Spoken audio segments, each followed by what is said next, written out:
Hello, hello, hello.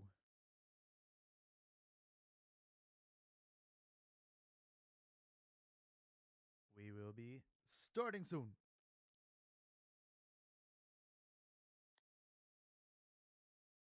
Good evening, gentlemen. Yo.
That you're naming your kids Sanchocrates. All right, let's do this thing.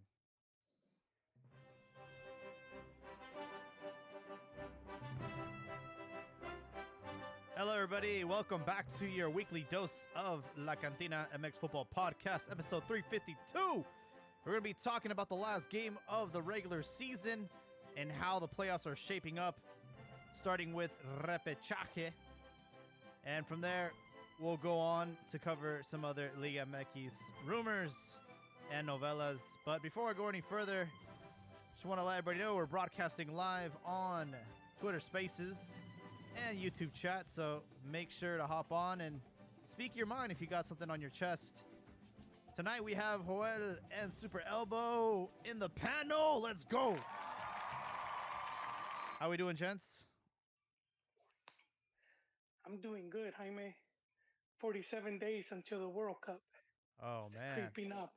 It's creeping up, man. It is creeping up. You know what? I just realized we're going to have a champion of Liga MX before the end of the month. Man, that's Yes, going we to come will. up real quick, isn't it, man? Elbow, how you doing? Little tired, man. Did a little moving this weekend, but getting ready for that World Cup as well, man. I'm getting a little anxious. Hell yeah. Party at Elbow's house at like, 5 in the morning? What time are these games going to be at? Whatever, man. Just bring over. If you get drunk, the pool's right there, so you could jump right in to man. sober up, man. See, in a normal World Cup year, this would be great because it's in the summer. But no, the World Cup decided to be in the middle of Turkey Day, November. It's like, yeah, it's a weird World Cup year. It is, man. We'd have been done a while ago already, man. It's. I guess it's fine, man. It'll be a new Thanksgiving tradition, at least for a year. So, And it's the last one of the 32 teams. Wow. and Oh, then it that's right. jumps, and then it makes the big jump. To So 48. yeah, and it's how, what was it since '98 that it was 32 teams, right? Because '94 was still I think 24. 24. Interesting. Was it? Yeah, Well, the 98 World Cup was my first World Cup, and I've always known it as 32 teams. So it's gonna be yeah, that was weird to see 48 well, I think groups the of 3. I think they're changing that. I think they decided to go back to regular 14 format. Oh, okay. But I don't think but that going pans back out to the though, right? well, I don't know, but I heard they wanted Because 48 divided by 4, let's see, 12. Yeah, it wouldn't make sense. Because then it would be what? just add more teams. How many teams they need? You would Two have. more. Because the whole point of having groups of 3 is that there's going to be, 2 teams from each group to go through. And that way you have 32 in the round of, well, I guess it'd be the round of 32 now. If you do 48 in groups of 4, you're left with 12, which means there'd be 24 teams going to the next round, and it just wouldn't play nicely, right? I don't know. I have no idea. So It's like two World Cups. The first one's de los pobres, and then the real World Cup starts. plus Hey, the Sunday league guys, right on the first one. it's for the teams that would normally not make it, but we have countries with literally billions of people, and that's India and China. yes, exactly, and that's a lot of panini stamps. That's a lot of That's a lot of panini stamps. merchandise. Dude, think about it. Think how much like merchandise doesn't get sold. Some of it, I mean, and then you could also argue because like third world, so a lot they just buy the pirateria stuff. I am actually Like, curious. Like, I need to add that to my list. is what's China's national sport? Is it basketball? I think I so, think it's man. slap fighting. You said slap fighting. You, have you guys seen what is it dodgeball? Oh, it's table Oh, tennis. And they're showing ESPN 8 the Ocho Oh, the the Ocho. Ocho. and the Yeah. alternative sport. Yeah. They show a squirrel like what is it on skis? Wow. Oh, that's right. They did do that one. I do. Yeah. It No, is well, table tennis, huh? the So one I want, the one I want is where the guys in India are in a ring and they're slapping at each other, man, in a circle.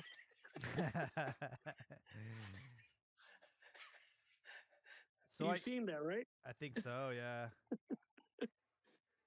I know that there was like No, one of those fights on Thriller. I forgot who was fighting, but like one of those like crazy ass like boxing celebrity matches. And at one point they go to like a slap contest, and Pete Davidson's the host, and Ric Flair's just there like coked out of his mind, and they're literally like slapping the shit out of each other, dude. I'm like, yo, this is crazy. where was this at? It was on Thriller. I forgot what like celebrity fight it was, but it was one of those celebrity fights, like a YouTuber fighting like a All right. yeah, it was like one of those, but it was crazy, bro. I was telling you guys that it was about the sponsorships, but it will be more for TV, not sponsors, because like in some of those places they don't really buy. They're not gonna buy the $80 jersey. Uh-huh. Some guy making 10 cents an hour at a sweatshop. But it is, yeah, it's not some stuff. But yeah, it's the TV ratings. So now it's like, yeah, World Cup games are already at like I think a billion. I forgot they were doing some comparison, but uh-huh. you add those countries, man, and it'll be insane. This is going to sound stupid, but has China ever like qualified to the World Cup? Yes, Bora Milutinove took them. 98? So you should know that, Jaime. No, he took Nigeria in '98. Oh. 2002. Yes, that's Well, to South Korea, I think it was. I think it was 02. Yes, Oh, it was. It was 02 because Korea, Japan, Korea were already qualified. oh, their only So appearance, 2002. yeah, he's a hero over there, dude. They don't call him Bora though. They call him Milu. Milu. Fun facts. Yeah. Yeah, that was a controversial World Cup, where like Turkey and was it Turkey and Korea, they went pretty far. Yeah. It was like also like Senegal, right? Senegal like had a pretty deep run or something. Didn't they beat France like in the opening, like in their first match? I think they Yeah, beat so France. Senegal was a big deal for beating France in the opening round, I Yeah, think, and then Korea pulled some shady stuff. Mm-hmm. El Haji Diouf. Yeah, a lot of those Senegalese, then they kind of got taken to some big clubs, and I think the majority of them just didn't pan out. Wow. Senegal went all the way to the quarters, lost to Turkey, and Korea went all the way to the semis. That's Semis. Hmm. crazy. Yeah. Yeah. Do you think like, Qatar will be like that, like a huge surprise like No. that? No, it's probably going to be the same old cast of characters and stuff. Really? I mean, I don't see anybody else. Because like I feel like Asia. Well, I mean, it's the Middle East technically, but like obviously the first time it was in Asia, like it was like a lot of a lot of But, firsts. And I feel but like you same know, thing in South Africa, right? South Africa. Unless the Qataris drop some good coin to make sure some of their team goes a long way, I can't see it happening. Like for example, so that like 2002, like first time in Asia, and then like Korea gets the semis. In South Africa in 2010, you had Spain becoming the first time champions. I yeah, think but South Africa was first host to not get past now, the first yeah, round. well, that's another. I'm not saying for the good or for the bad, but I'm just saying with Qatar there might be like a first of something. Maybe the first time Mexico makes okay. semis. It could be. I've had them. I think they're in the verge of either not getting out of the group stage Uh-huh. or Or making just it going that hella far. far. Yeah, it's like one or the other, I dude. think they've been unlucky in some of the instances, Yeah. and that sometimes plays a role too. The ball just bounces your way, or it doesn't. But I think like with Turkey and South Korea, like Turkey's had a pretty they've had pretty competitive league. They've had like a lot of their players in the different European teams, and I think around that time they had like kind of like their golden generation. Mhm. So that kind of like helped. Yeah. Korea's they've done their thing. Yeah, we'll see what happens to Qatar in the World Cup. Obviously, like no one has them getting out of the group stage. They have Ecuador, Senegal, and Netherlands. I mean, but who knows, man? Maybe the oil money will be too strong. That, that's what I'm thinking, man. That something like that might happen, or the big surprise is going to be first team that beats Qatar gets arrested by the government, man. Yeah, they're gonna disqualify Ecuador because they have a player that's Colombian, right? That's what's going on. What happened with that? Did FIFA ever? I don't think they made a decision yet. Did they go make it after the World Cup? But I mean, I don't know why they're fighting for it because if that was the case, it would probably be Peru because they're the ones that finished the second highest after Ecuador. I don't know. I have no idea.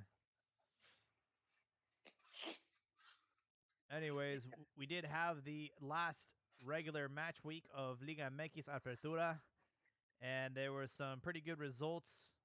Obviously, America having a great time right now. They got their win over Puebla, and Juarez got like a victory out of nowhere against Pumas, and with that defeat, Ligini has been canned from Pumas.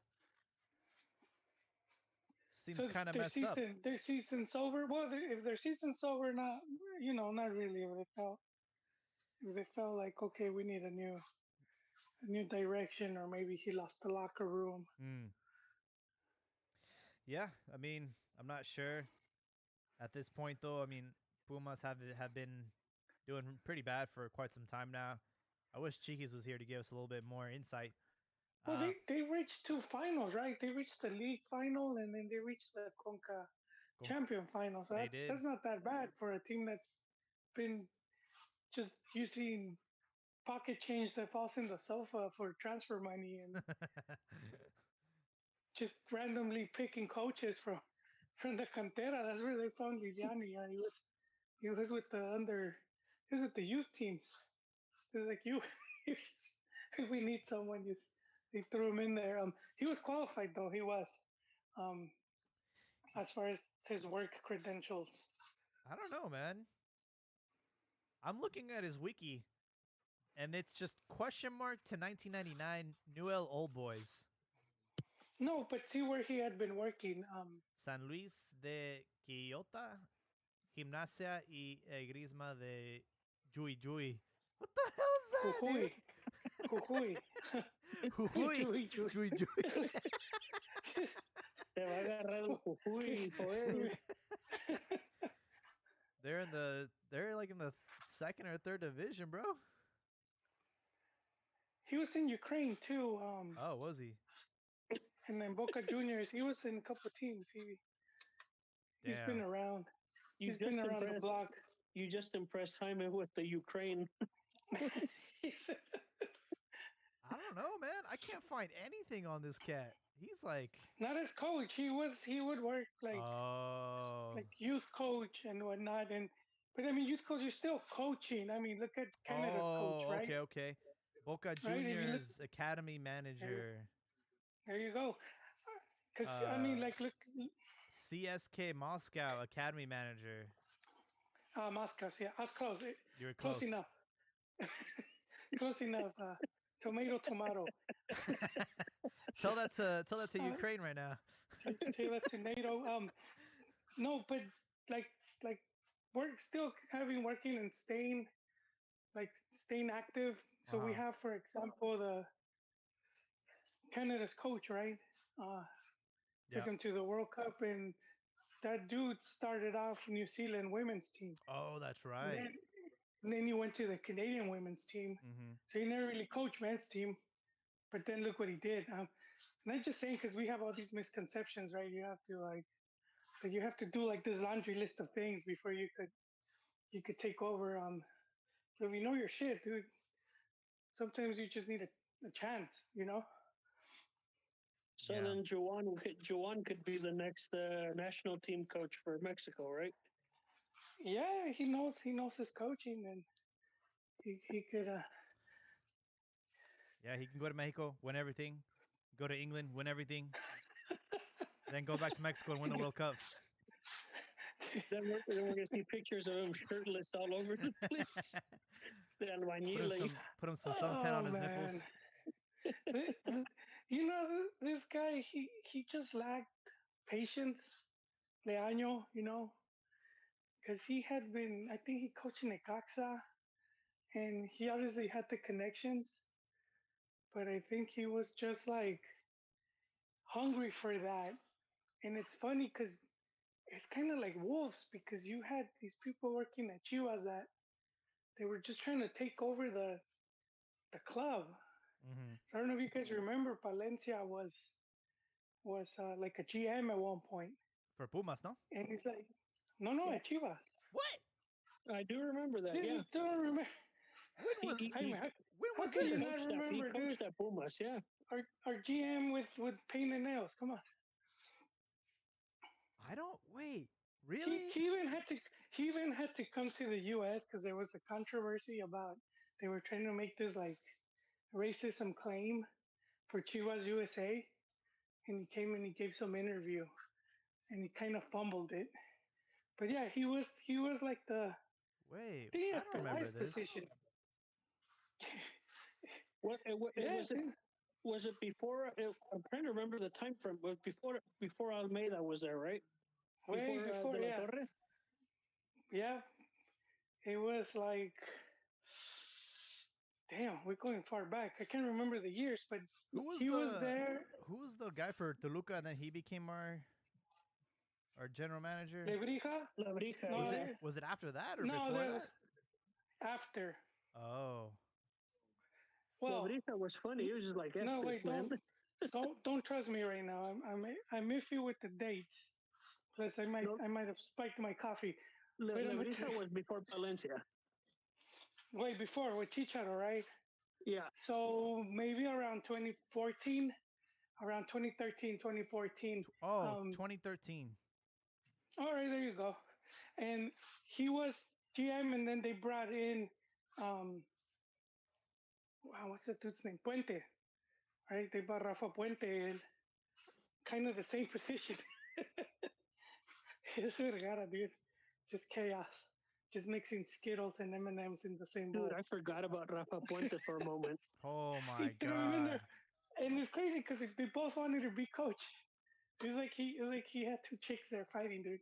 Who's gonna be the side? Uh, so Vergara is trippy, and I know one of the rumors at the time was that they didn't get along because they both were linked to different promoters. So when it came time to, okay, we're gonna build a squad, of course Valencia's gonna pull from his people, and then Puente has his people, and that was causing some problems. But Valencia ended up quitting it.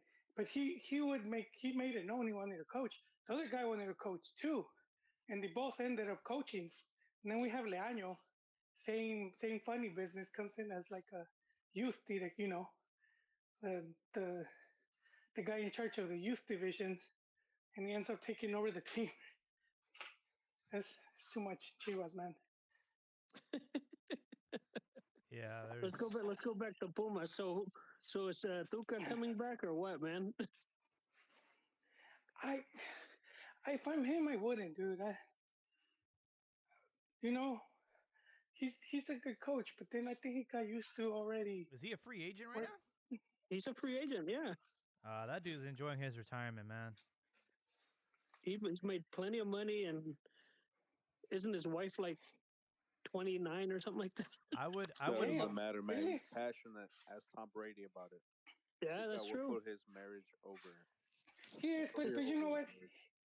He has such a good just so many accomplishments, and it's like why tarnish it? You know, it's like Cesar Chavez when he had to hang the gloves, and he kept fighting, and then he just looked worse and worse. Yeah, I mean, I don't think he's sweating over money anymore at this point of his life. I would love to have him on TV though. He would be entertaining to listen to. Yeah, well, I'm not saying he Lini shouldn't already coach. I'm did just that saying job. not Puma. The way they are right now, just You didn't see Lilini was doing Champions League commentary today on TNT. Was he Man really? really got fired, and he picked up another job real quick. Oh wow. Wait, was he talking in English? No, the Spanish TNT Mexico. Oh, okay, okay.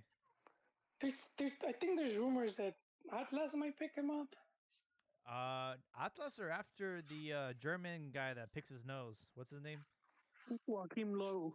Yeah. Not my miss. Damn. They're not Well, getting they him. could. Hey, we've He, had he, Ben Hacker. We've had he we had other wants to big coach names PSG, before. man. He wants to coach PSG.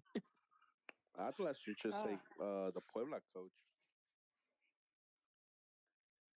Oh, Larcamón or whatever. You Be a good fit for him. are yeah. you saying he's gonna be free after Chivas eliminates Puebla in Repechaje? All right. This is from the most credible website I've ever heard of called elfutbolero.us. Terrible, terrible website. Joaquim Lowe is surprisingly arriving in Mexico to become the coach of Atlas. Seems legit. Footballer. Damn. Hector I Garcia, think I don't know who you are, bro, but you're smoking that good, bro. and I think he just uses Google Translate. He just doesn't even edit it; just throws it in. So sometimes the clubs do that just to link their name. It's kind of like some Insta fame. Oh, Like if you yeah. take a picture with a celebrity and then you hashtag. And that happens a lot of times. It's You remember that just to, rumor where like Chivas USA is gonna get Zidane? Remember that one? I don't remember that one, to be honest. Yeah, that was crazy. I don't know who would believe that though. That like Galaxy seemed more credible, but not Yeah. Chivas USA was like they stopped putting money after like year two. They stopped throwing. I don't think they ever even threw money at the team Nah, they to just started build to get like all the a strong. Chivas veterans. They're like, all right, you have to play for us now. Well, the scrubs and then just whatever injured injured player was there, just go. Yeah. So Pumas gonna be shaking things up. New coach Tigres 3-0 over San Luis. Tigres end the season in 5th place, so they will have to be forced to qualify for the. So who were the top four, Jaime? So you have America in first place, 38 points. Monterrey with 35, Santos with 33, and Pachuca with 32. From there, it's Tigres, Toluca, Cruz Azul, Puebla, Chivas, León, Juarez, and Necaxa. So these are going to be the teams. Yeah, Necaxa made it in.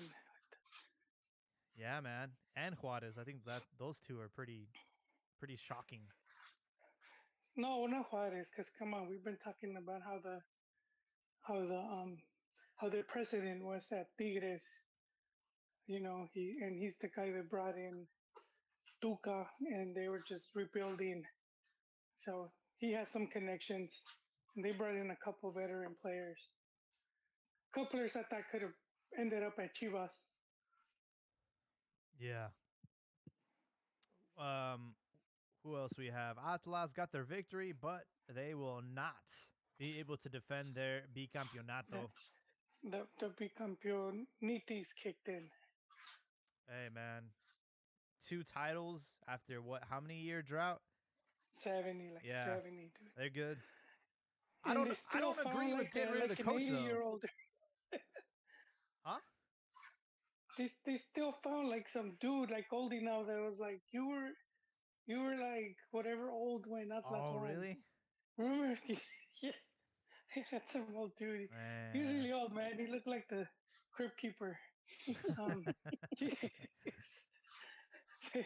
opened the coffin. He comes out. Been waiting. Yeah. um, wait, oh, that. But you know what? Like Grupo Orlegui, they've been known for doing that. What's that? Uh, Coach could win, and they still, you know, they still, send them out the front door. Didn't they They do did that it in with, Santos? yeah, exactly. Well, that's what I'm going off. With what's his face, the goalkeeper. They took him to the campeonato. Yeah, I always forget his name, dude. I always forget his name. He was a goalkeeper. Sabo? He, No, what the hell was his name? Robert Dante Siboldi. I don't. Yeah, Siboldi. What's it? There you go. The guy he for some weird reason goes to Veracruz, where they're like starving, dude. He was like on some like mission to save him. I don't know why he took that job. But the players had with like what 3 4 months without getting wages. So I don't know. It's kind of seemed like career suicide. But yeah, it's that guy. He took him. They won in really good fashion too, man. Just the way they won.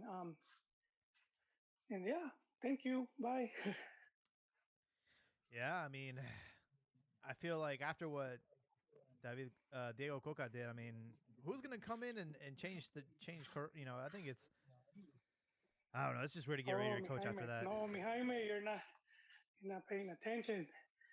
It's the directiva doing a lot of the stuff. They don't rely on the coach. The directiva has already everything planned out. They got refuerzos. They have what youth is coming in. Who are they selling? They have they even have analysts up in there, man. How to take corner kicks and whatnot. Yeah, we'll see. We'll see what happens to Atlas's future, but we'll have a new champion this season, And it won't be Atlas, Querétaro, Pumas, Tijuana, Mazatlan, or San Luis, the only teams that fail to get to Repechaje. Querétaro's in some deep shit. They're going to have to pay a fine. And, I mean, if they do decide to bring back, you know, relegation next year, rather, they would probably be the first ones to get kicked out of the league.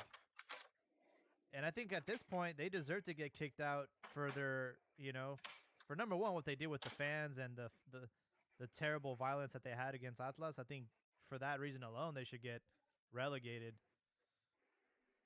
and give the opportunity to like some other teams from the second division. I think that stuff was like they've said like affiliated to the cartels. Um, so then you're going into some sketchy territory where it's like they're not gonna want to speak out against it for fear of, you know, things happening. Uh, because I think what was it? Some of the Atlas Barra I think was kind of like affiliated or something like that. I'm not A sure. lot of this goes far back. Like you Well, could find stories of this stuff. so when I was in Guadalajara this summer, again the taxi guy home, he took us from the Chivas Stadium all the way back to the downtown, and he was talking about how the Querétaro fans were basically they had been planning this for a while now because I guess when Querétaro went to El Estadio Jalisco, like the Atlas fans bounced them, bro. Like they I guess it wasn't talked about too much, but like yeah, the Atlas fans basically did what Querétaro did to them. So like all the Querétaro fans were just waiting, biding their time, waiting for the opportunity to strike. So like there was previous beef between these two, Barra Brava. So a little bit more of context because it wasn't just like there was a hit, bro. Like this was premeditated.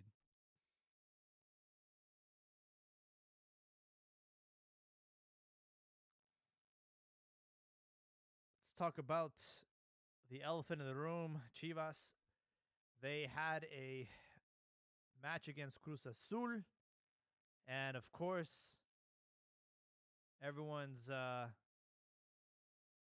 favorite player, Uriel Antuna, scored against Chivas and celebrated it, just adding a little bit more salt to the open wound as to why he left in the first place. And Chivas tied it up in the second half, Sergio Flores, and it looked like it was going to go to a draw, but at the very last minute, almost like a reverse Cruz Azulada, Cruz Azul gets the victory, and they win the match 2-1. And just like a very shitty way to end the regular season for Chivas. With that defeat, they stay in ninth position, and they will be playing Puebla in the Repechaje. Elbow, did you get a chance to watch that match? I actually caught the tail end of the match. We were busy moving and stuff, but caught the tail end of the match. And man, that sunk me, man. In particular, because I thought it was a game that they could win. When I found, if you were to ask my wife, man, she don't know what the hell this means, but when I heard Antuna scored that goal, I yelled out "Pinche de Anton." Yeah, Antuna, man, he really likes to be the villain here. Has no remorse. Some players when they score against their former club, they pay some respect, but was not the case with Antuna. And on his way out to Chivas, he did talk a lot of shit. So I feel like he really enjoyed that goal a little too much. My criticism is not with him, but it goes back to the guy in charge right now. Peláez making all the transfer moves and all that. We should not be trading player for player. This is a team that should have both Antuna and Piojo. And obviously it's easier said than done. Like, we should have kept Antuna. Piojo hasn't really lived up to the hype. But I don't know, man. I just feel like it shouldn't be like, let's have this player or that player. We should be able to have both and keep both of them at the club. And then another thing too is like our players do better when they're not at Chivas, which is kind of infuriating. I agree with you, Jaime, but as a Peláez apologist, we don't know if he made that trade. It could have been Leaño. The Leaño Neta was reckless, man. It was doing donuts. We don't know. We don't know He who was approved doing that. he was doing donuts. And also, they've been doing like trades like for years now. It's kind of like the club philosophy at this point. Well, yeah, because teams won't. They don't want to just. They kind of have Chivas by the nuts. They know that they don't have much options, so they're like giving them like pretty bad deals. Um, but I think Pelaez he brought Antuna and he was under a lot of criticism. But and I kept telling these guys, this guy's going to the World Cup. Chivas hasn't really had you know active players that are still with the team like at the World Cup, like at the World Cup, like at the national team. There are players that were at Chivas, but not current. And I thought that's one of the things the team needs, like have more of that presence. And I don't think he would have made. I don't think that was his move. I don't have any proof. Just trust me, bro. So you're saying But I that think he could have been like a locker room problem, or no, I think probably Leandro just was doing his own thing, and mm-hmm. he had that much juice. I mean, I don't know, man. This seems like a very Pelaez move because he's the same guy that punished Chofis, Alexis Peña, the guy that molested that girl. Like basically, he separated players from the team because he was very serious yeah, about the team discipline. And there was a that's true. there was an instance with Antuna and Chicote. They got in trouble for during the It was like the height of pandemic. Like they had a banda and they had like a party, and they basically got in trouble for like showing it on social media. But I have a feeling that Antuna was just like a party animal, and like Peláez at the first opportunity, because he still had connections at Cruz Azul, said, "Hey, well, what can we get for this guy?" And they're like, "Well, we'll give you Piojo." Pero I can like, believe that. I mean, he took Vega in La Peda. He also took Chicote in La Peda, so he was seen as a distraction. pero también la otra cosa is we have to remember that at that time there was issues with Antuna performing really well at Selección, but sucking at Chivas, and at that point Piojo was like flying Yeah. at Cruz Azul. So it seemed like a good deal. Shit, as a Cruz Azul fan, I was upset when it happened. I was like, 15 hours, like, le estamos dando uno de los mejores. And we're getting Antuna, who doesn't perform well in league. Well, here we are. Hey, Abdias, thank you for hopping on. Welcome to the show. Yeah, that's a good point. I mean, would you say that Antuna's performing well or that Piojo's performing bad? I just feel like they're both on an average level. Yeah, I have to look at Antuna's numbers this season, but I know for a fact that they're probably better than Piojo's as far as goals. They are, and then also on the assist, he has been doing quite a bit of work on the Oh, assist. that's right. That's right. So you as a Cruz Azul fan, how do you guys feel about your chances in Repechaje? Oof, oof, you're asking hard questions, man. Um, I don't know, man. I don't know. I'm Cruz Azul through and through, so I know what it looks like. I've seen this movie before, so I Oh, believe, but I don't hope for much. uh, I think we can make it to like cuartos, but I don't think we're making it much further than that. yeah. So let me see what the Repechaje looks like. It looks like Tigres, Necaxa, Leon. Cruz Azul, León, Toluca, Juarez, and Puebla, Chivas. Okay. I think in most of these Yeah, matches, the advantage is going to go to the home team. yeah. And Cruz Azul is playing at home. They clinched it, so that was a big thing, right? Because I don't know, it's different from being away versus being at home. Um, pero the Cruz Azul fan base isn't the easiest one. Do the kata, they do the vaca as soon as they step on the field. So, it can go either way. Yeah, you're right. So it looks like Antuna and Piojo Alvarado both ended the season with 2 goals. That doesn't sound right. What's the assist count? I'm trying to find that right now, but I thought I saw that Antuna had 4 and Piojo 5, or maybe I have it the other way around. Oh, okay. So very similar numbers.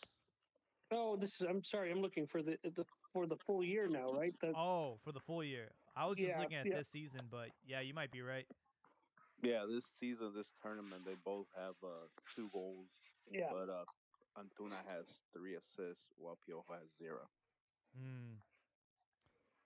But like I Yeah, said, I mean, three exactly. assists, no assists. I just feel like they've both been average. I don't think Antuna has been as amazing as people make it out to be in Cruz Azul. He's been doing a lot of step overs and cutting in, but he's also missed some terrible chances. Yeah. I will say though, I think one will make the World Cup roster and the other one won't. Which in there, I think Martino's had a little more confidence in Antuna, no, or at least Absolutely. bringing him I in don't know, as a man. sub. He's played Alvarado in that false nine, like in important friendly games, and he even said in a press conference that he feels comfortable using him in that game if need Interesting. in that position if need be. Oh wow. Maybe I'm thinking early on in Tata's tenure, he was using. Because I think was it him that was using I just Antuna? remember like Antuna had a really good was it Gold Cup with Mexico? Yeah, Yeah, and like I think since then he's been like on Tata's radar for a while. He's always been getting called up. So yeah, with Piojo, it's been kind of hit or miss, but he might sneak into a start not a starting spot, but into the final roster. We'll see. Yeah, I mean that first. Oh no, never mind. I was thinking of another game, but yeah, I don't know. I think he could sneak into that 26 roster. Yeah, with Tata, anything is I think possible. so. Yeah, Tata seems to have faith in him continuously. Like you said, he keeps getting called up, and he doesn't have stellar performance. He has moments, and I think that's one of the problems of the three is that they're not stellar performance. They're just these small little pockets and moments where they perform really well, and that's where Antuna has really been able to shine. Mm, yeah, well, and the roster is 26 players, so that also, is might be in favor of him. It's if he's one of the people that Tata trusts a lot, right? So yeah. There was something that Tata said at the press conference that rubbed me the wrong way. After the game, after the loss against Colombia, he was praising Alexis Vega. He's like, he's been part of the process. He was the starter against El Salvador when we still needed a clinch World Cup spot.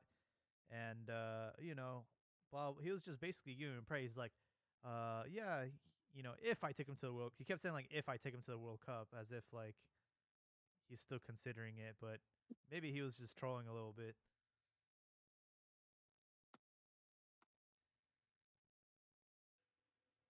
As, as far as these repechaje matchups, so they're not going to happen midweek. They're actually going to happen on the weekend, probably for TV ratings. But the first one, Tigres Necaxa, do we even have to predict? Like, what do you guys think? I mean, Tigres should take that win. I think out of all of them, this is like the most. Yeah, that's a smart money is Tigres. yeah, Piojo will have them ready. I think this He is the. won't be. Yeah, this is the He biggest. won't have any berrinches till later in the tournament. This is the Well, biggest mismatch out of all of them, in my opinion. Tigres has like 11 points over Necaxa. and Necaxa hasn't won a single match out of the last 5.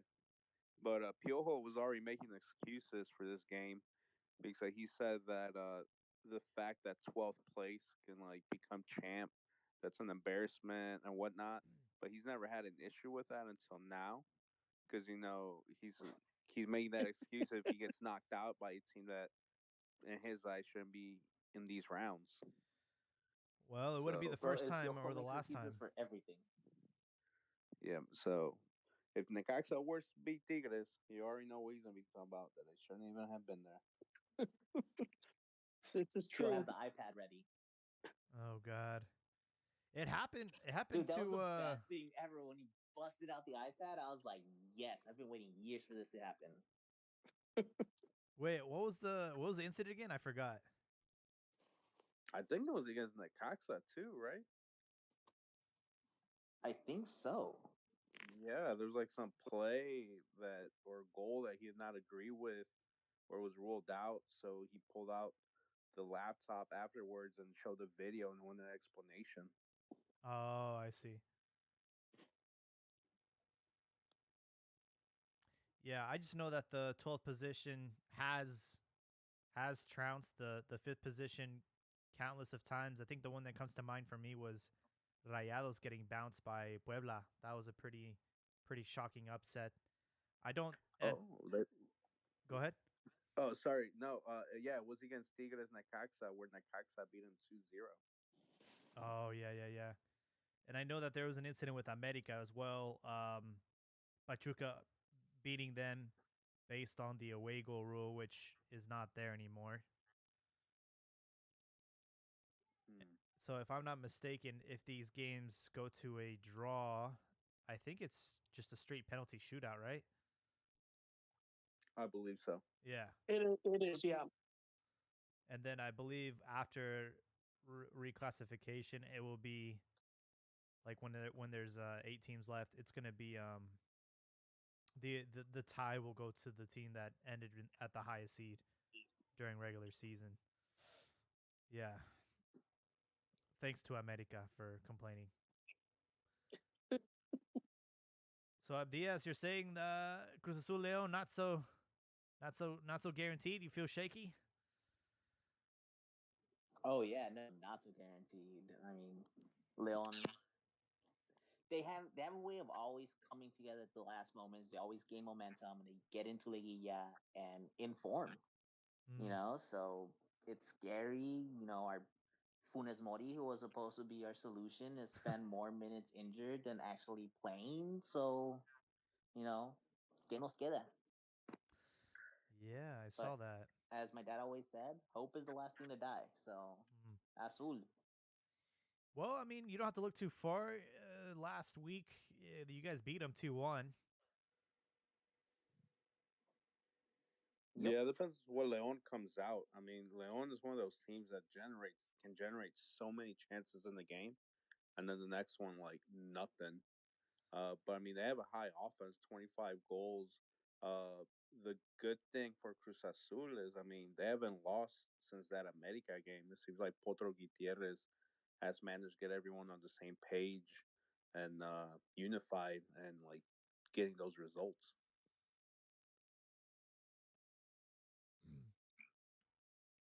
Pretty Yeah, good. Potro's been able to come in, put out some fires.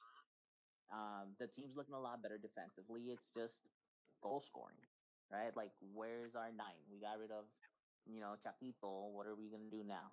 That position hasn't really been filled. We haven't really found a clear goal scorer, and that's the thing. Like, Leon is attack, attack, attack constantly. They don't give up. So, a cierto punto, how much can they hold? And pues, Kata loses it. He doesn't jump. Baka will probably get mad and like do a stupid slide, and then here we are with 10 on the pitch. I think it's time to stop thinking about Cruz Azul the same way people used to. They just won the title a year ago, and yeah, certainly you know, they didn't win after that, but Cruz Oh, Azul's a little different. I think Potros probably got them in the right place ca- to at least get past this round. Diaz, can you I give me really a little hope bit? so, man. Can you can you? Sorry, go ahead. No, I was saying I really hope so. I really hope that is the direction that they're going. It's just one of the problems is in the when you watch like Televisa or anything like that, like Los Fantasmas del Cruz Azul. They're there, and it just I don't know how it is, and they happen to break down, and I don't even have excuses for it. It just happens. What's been going on in the goalkeeping position? Like, Jurado was supposed to be this promising player, but has he lost his place to Chuy Corona? Is he still the main guy over there? Oh yeah, so there was a whole bunch of like chisme going on that the only reason why Jurado was playing was because shit, el director técnico had given the direct order for Chuy not to play, Oh, interesting. and that's why he wasn't getting minutes. That's why there was a lot of comments from Chuy Corona when he got when oh man, I can't remember the name, but he just recently got called up to selección, and there was a lot of comments about how ahora en la Noria se trabaja muy tranquilo, ¿verdad? Like now that he's out, everything's better. There's been a lot of movement on that front, but Jurado as of right now, I think the word is he got traded. Well, not traded down, but he got moved down to the Fuerzas Básicas, Mm, and he will being let go as soon as the market opens. wow. And that is what you Yeah, get for no, he was snubbing supposed to be a Chivas. rising star. I mean, that's what you get for getting rid of Copa MX. Like he would have been great in La Copa. You know, just like Alisson did it that year that we wanted. Like he would have been a great goalie for Copa. Mm-hmm. Yeah. Also, what's going on with Charlie Rodriguez? Ooh, I don't even know, man. I to be honest, I don't know what's going on with Charlie. It just seems like he's turned off. Um, pero I legitimately don't know. There's been a couple seasons that not seasons, but games that I missed this season. Y nomás no está pegando. He's not that good. That's what's going on. It was overhyped. Oh man. But another thing I noticed here, I don't know if I had said it in this space before or like the Chivas del Norte Discord, but I was hating on Baca, saying how he's like terrible, and I uploaded videos of just how terrible he was. I don't even know how he's pro, but ever since that America game where he got that red card, he's only played like 40 minutes, and Cruz Azul has been great. So literally, they took him out, and they've been great without him. So as long as Baca doesn't play, I think Cruz Azul has a serious chance because they're literally playing one man down in the midfield with him.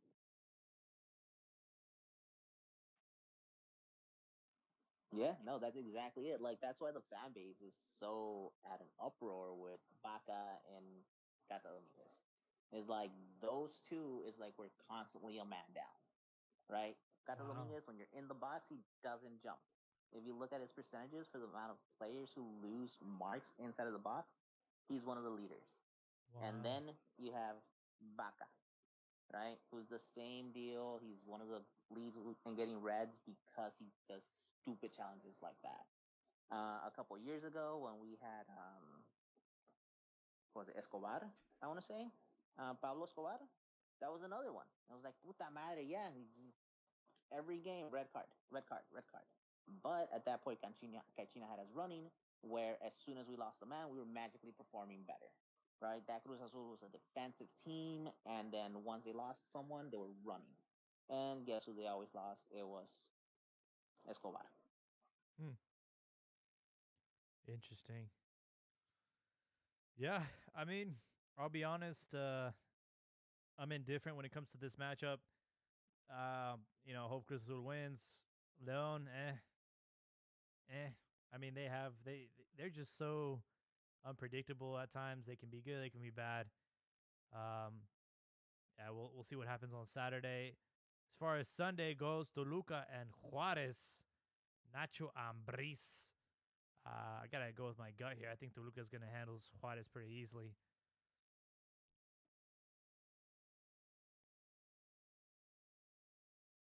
I'm a fan of I Nacho mean, Ambriz, did so I we? have that expectation that he does go through. I think he's a good coach, and he'll have that team prepared. I don't know if it'll be as easy as you think, but it also won't be super difficult either. Yeah, in regular season Yeah, Toluca was play, on and fire. yeah, in regular season play this season, looks like Juarez and Toluca tied 1-1, but that was way back in July. So obviously teams are at different form now. But yeah, I think Toluca made some interesting signings this season, and with Nacho, being back in Mexico, I think that they have the tools to win on Sunday, and we'll see if they can bring Toluca back to glory, man. I remember Toluca in the 2000s, early like late 90s, early 2000s. They were just a nightmare. Like once you had Toluca in the playoffs, like you knew you lost. Especially if you're a Chivas fan.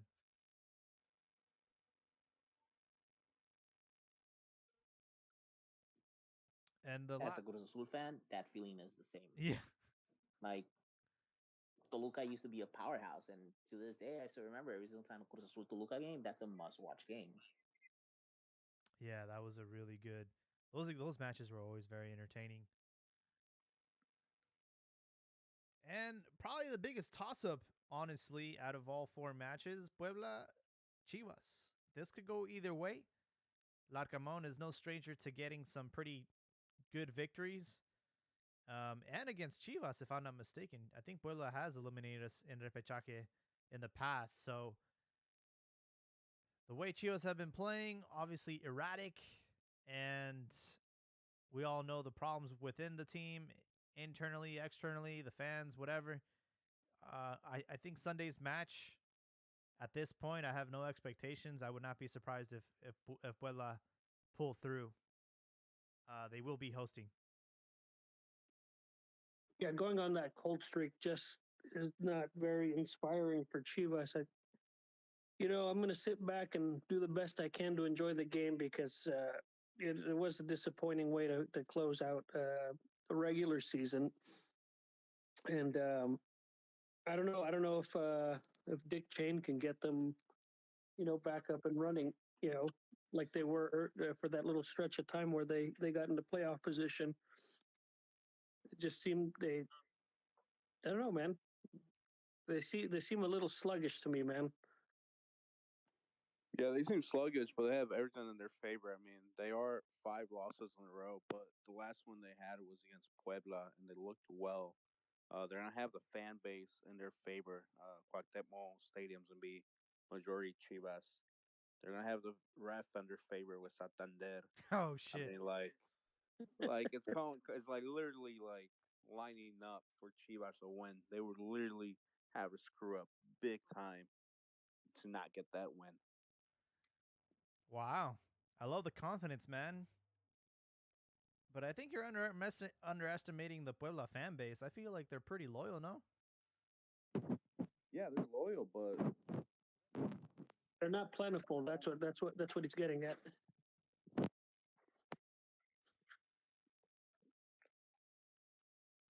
Yeah, we'll see. We'll see if our misery will be extended another week. I'm not that discouraged, man. If they get through, I'm gonna get excited again, man. But I don't know, man. I feel like after the America loss, like they chopped our balls off, bro. And then they went and had a friendly in Atlanta and chopped our balls off again. well, I mean, it'd be interesting because like Juarez and Necaxa should lose. Let's say Cruz Azul beats León and Chivas wins. That right next game is gonna be America Chivas. Oh wow. Well, in that case, they will pull through. There's no way the TV stations are gonna miss the opportunity for a Super Clásico Liguilla match. Yeah, and honestly, I'd rather play America than León winning and then us having to play Monterrey. I just don't like playing Monterrey for some reason. Yeah, although Monterrey has a tendency to sort of like flop in Liguilla, but we'll see. We'll see what happens. gentlemen, I must jump off right now. But keep up the good work here, and I'll listen in later on to catch the rest of the show. All right, Elbow. Thanks for hopping on. Appreciate your time and your input. Oh, it's probably on baby duty right now. As far as No, I'm here. I'm here. I was he's just gonna back. say something. No, I've been listening. The whole thing about Chivas, where it seems like they're doing bad, and I said like in the last podcast, as fans, our expectations have been, because of the team and the history and whatnot, and we always like feel a team should be finishing top four, which is something they rarely do. And so if we see the last, going back to Guardianes 2020, So the last 2 years, basically. So four, which is actually the last five tournaments. So Guardianes 2020, they finished in seventh, 26 points. Um, so fourth place was Cruz Azul with 29. So that's the 3 point difference. The other thing I've said is usually they've been about 2 games from doing better. So, if they had won 2 more games, then yeah, they could have taken maybe third. No, yeah, they would have been tied in third. Um, so then Guardianes 21, they did 23 points, just 3 point difference from the previous season, and fourth place was 28. So that's again 6 points that would have put them at 29. Um, and then there's the Grita Mexico tournament 2021. Um, they were at 22 points. I think this the one with Leaño. But even then, fourth place was 8 points. So again, that's 2 games, 6 points, and they're tied. They're tied for fourth. And then Grita por la Paz, they finished sixth at 26 points. Third place was Atlas with 27. So I mean, it's pretty much it's crazy to think about it. 2 games. It's a 2 game difference, right there of like how you're gonna be judged on your season. It's 2 games. You have those 2 wins, and it's like all of a sudden you're all of a sudden you're that much better. Um, and then that was Grita del Paz. And then you have the current season Apertura 2022. They finished in ninth at 22 points. And this one, I feel that the top teams were just pretty much way above the other teams, or they couldn't. But at 6 points, I would have put them at sixth place. Because Tigres did 30. But I mean, if we see how many points they've been making 22, 26, 22, 23, 26, they've been consistent at this point. And like we're thinking about, okay, so to get over the hump, it's like a 2, maybe 3 game difference. So if they could do that, they at least they improve their position in La Tabla, or or get to that point where they're qualifying directly and not doing repechaje. And I know it seems poor because it's like, oh, Chivas big club, they should be. But if we compare it to like the previous 4 seasons or the previous five, it's way better with it because the other season was team finishing in 15th, 17th, 11th, uh, way more points than almost being at fourth place. So I do think there's been some progress here, where at least the team is able to stay at this level, and I feel they're closer to getting over that hump than being a kind of team that the media would let us to believe that it's like a disaster or what's going on or they don't know what they're doing. I mean, and then I'm just gonna add really quick, when you see some of these bigger teams, the reality has to set in. Chivas can't compete with those teams financially.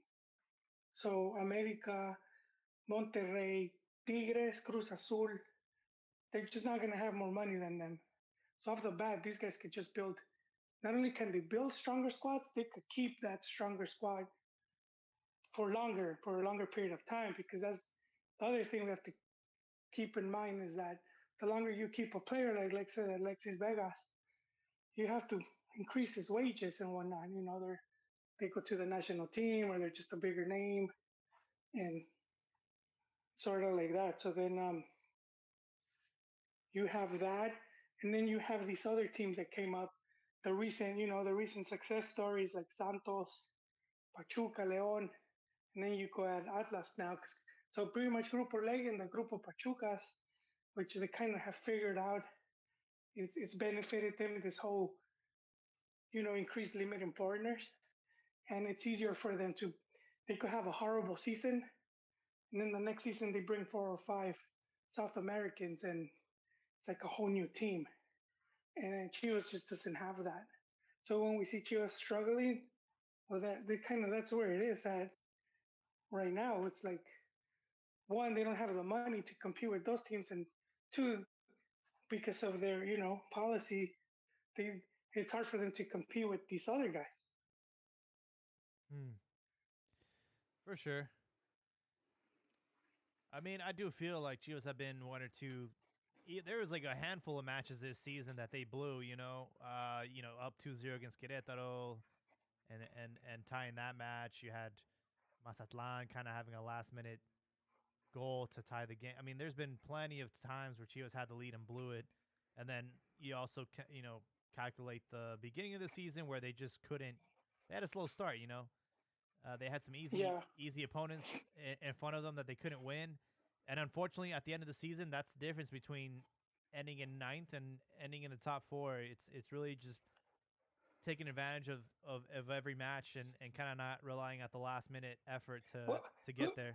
Jaime, like really quick, because we say easy opponents, and I think that's sort of like we're going back to the olden days where we're a team that sucked.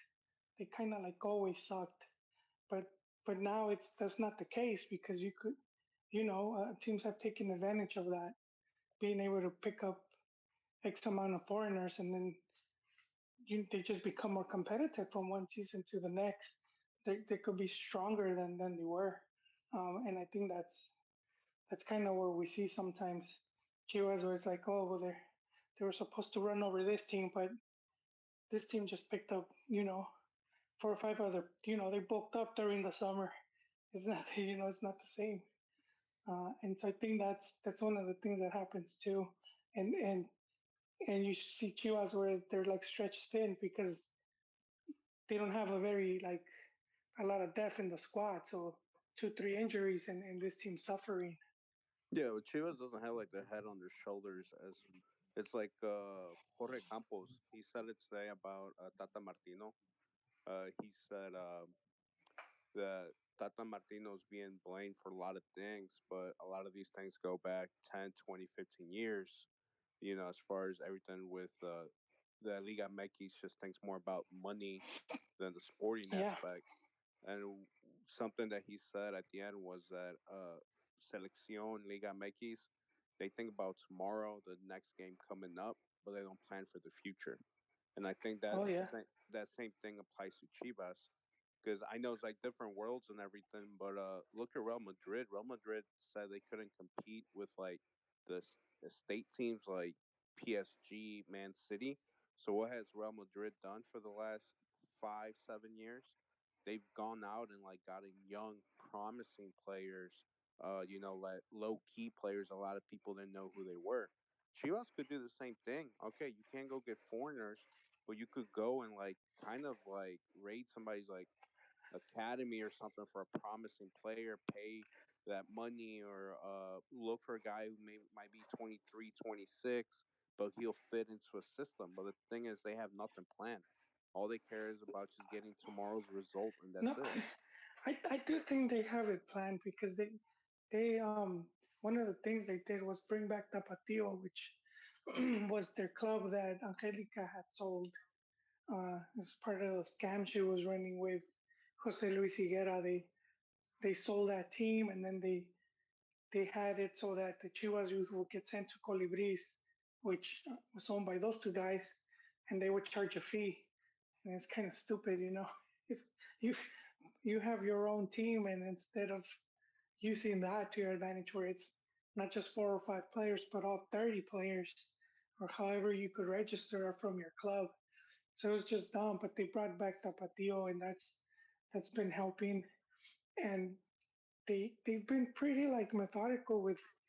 They don't just go out and just buy any player, and they've gone seasons where they don't really bring no one in, and that's Because part they of have no it. Where money.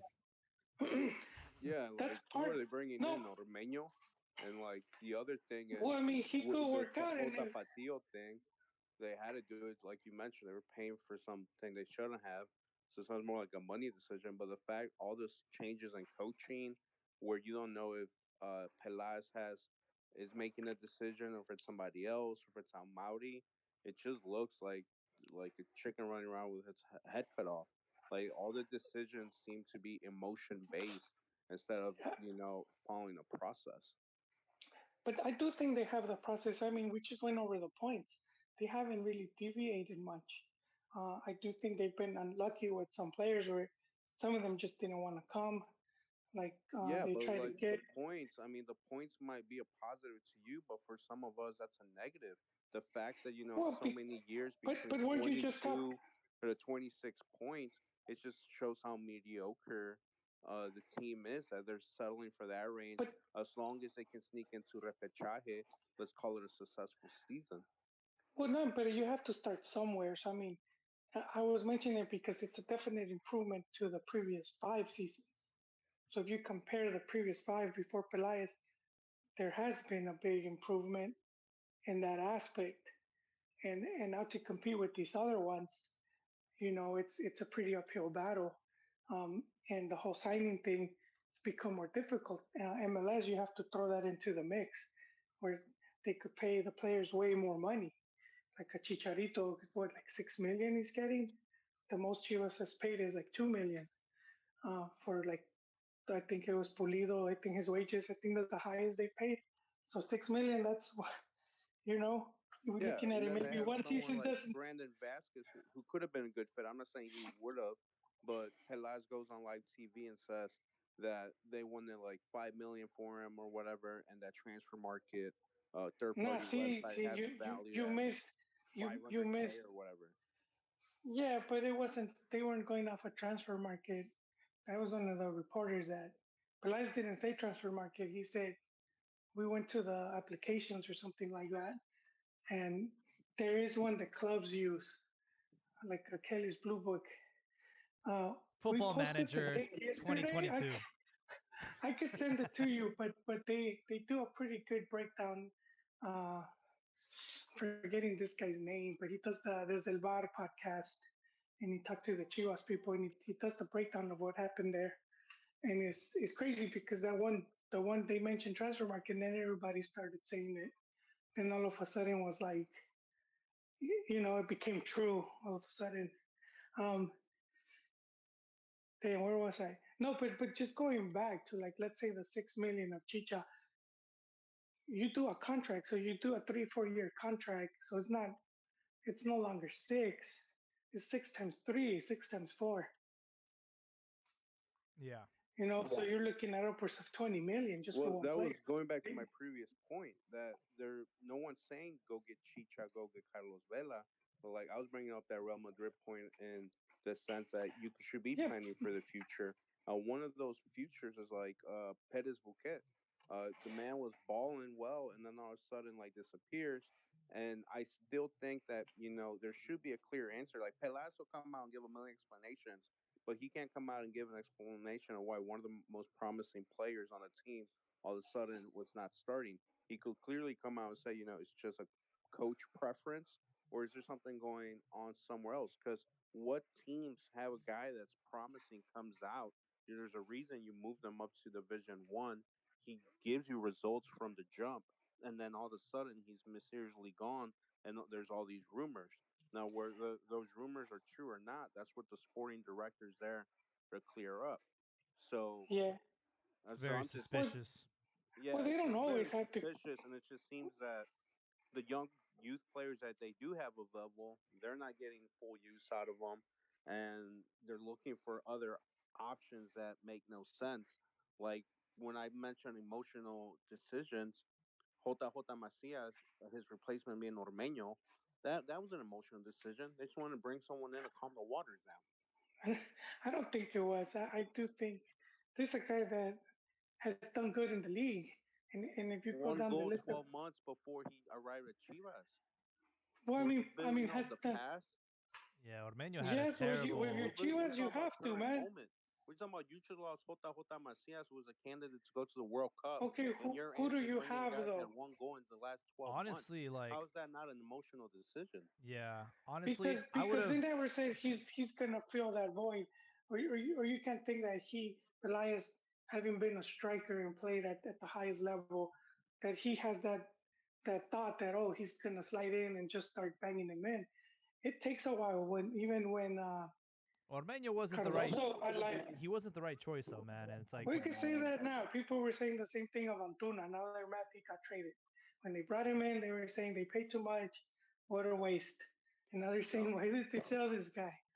He's World Cup bound now, and it's maybe we lost the player. It would have been rep. the Puebla version of Ormeño. Okay, you might have an argument there, but Well, that's kind of what you're hoping for. you went to a Leon know? and he didn't do a freaking thing. And you have a player like Trophies who we know what he's capable of, and instead of like eating your own words and giving him another, I don't know. I just feel like stuff with the Holland coach did.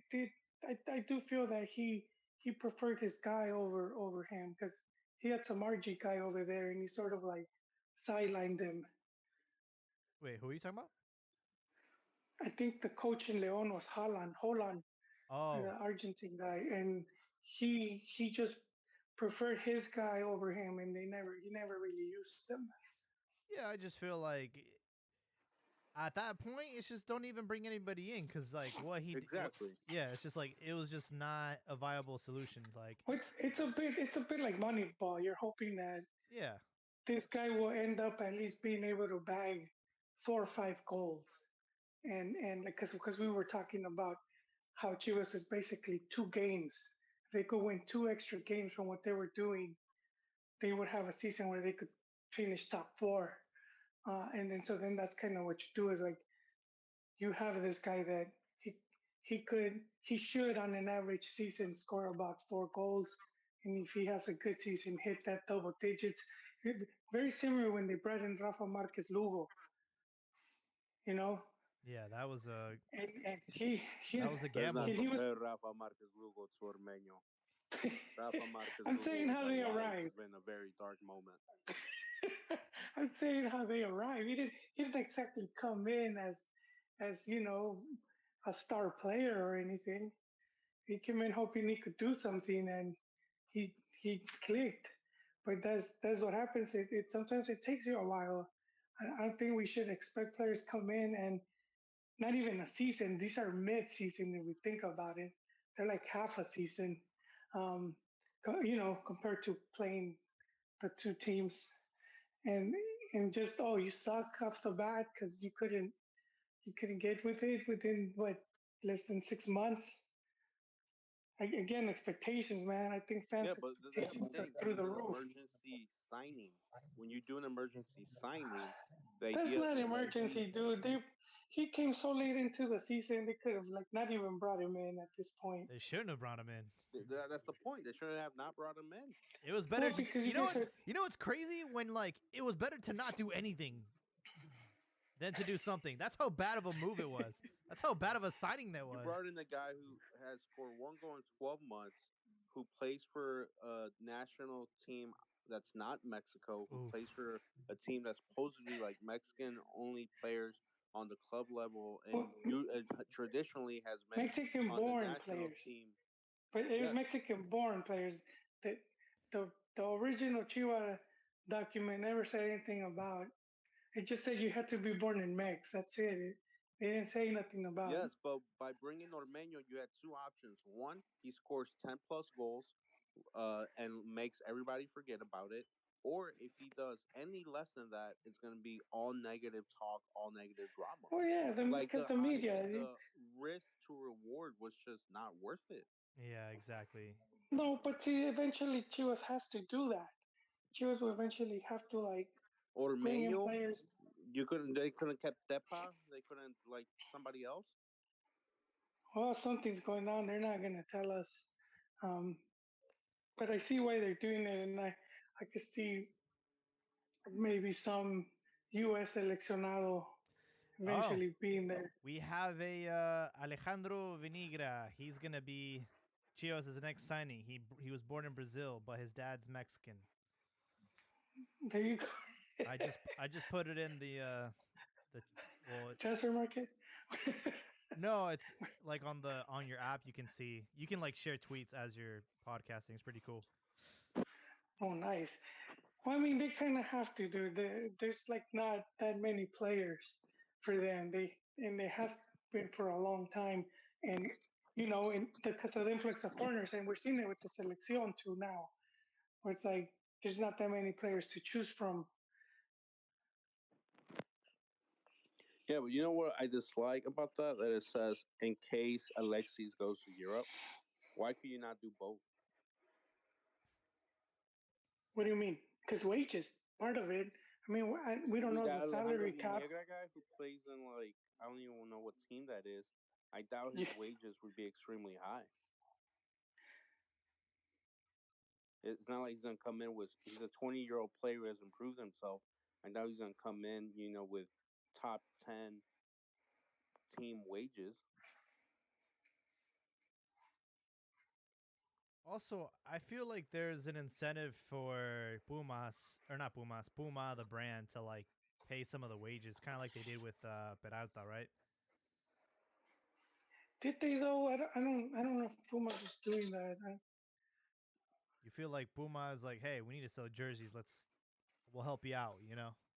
We'll help you out with I, the wages.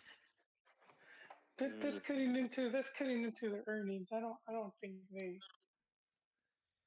Yeah, The only way I see something like that happening is if they already have a player under their, like they're already representing a player. like sponsored by him. Yeah, Yeah, there you go. They're already sponsoring the player, so then it would just make sense. for sure. Well, it's gonna be a very interesting month. We're gonna have Liga MX champion. We're gonna have the beginning of the World Cup soon, and we'll see what happens to Alexis Vega after that. I have a feeling he's on his way out after the World Cup, man. He's just too good. And he does have a clause to leave to Europe. And we do have that partnership with PSV, which I still have not seen any benefit to that relationship. It rarely is. Sometimes I guess you could send over like coaches to get trained, and sometimes clubs don't like doing that because then it's like you could come back and then leave. For um, sure. so a lot of times they don't even do that. I guess if you maybe say if I go, I'll guarantee the club 5 years. If you guys want me, like you have to stick around at least this much longer. Sometimes they send players, like they'll send them for like kind of like camps, like training camps. They'll go over there and like Yeah. stay a few months. Yeah, we'll see how that partnership ends up. Anyways, folks, yeah, looking forward to the repechaje matches this weekend. Looking forward to hopefully seeing some upsets, some good results. We'll see what happens with Chivas. I have no expectations for them, and then we'll talk about Liguilla next week. It's gonna be really weird having a champion before Las Posadas because I always remember like the Apertura. We always have like the finals during like Posadas like in December, and that's not gonna be a thing this year. It's it's a different times. Do you guys have any closing thoughts before we wrap up episode 352?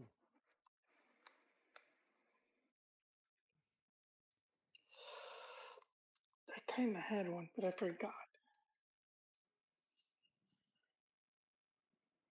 Pastor, what you got for us? I don't have much. It's just hopefully Chivas gets that win, and like you said, keeps the suffering, the pain going for another week longer. Instead of window shopping and watching everybody else have fun. Like that Squidward meme where he's watching Patrick and SpongeBob have fun. I don't want to be Squidward, man. I want to be outside having fun and like yeah. So let's get that dub. I like it. Well, you said your memory escapes you. My memory? No, your memory. Yeah. Oh yeah, man. No, I mean, I think it's good that the season. I'm going to coaches now because I think at the start there was maybe like two coaches, two Mexican coaches. Um, so it's kind of good that right now you have quite a few, and they're doing pretty good. So Piojo obviously, and then Jimmy Lozano got Necaxa in, and I mentioned Potro Gutierrez. Mm-hmm. Um, so it's good to see more names now coming up because eventually, and we've talked about this, Jaime, how all the World Cup winners have always had a coach that is from that same country. Exactly. And even if we look at Mexico, their biggest achievements have come under Mexican coaches. So I do feel that's one of the things we also need. There's more Mexican coaches, more. We're bound to have a gold coach sooner or later. Yeah, we'll see what happens with that.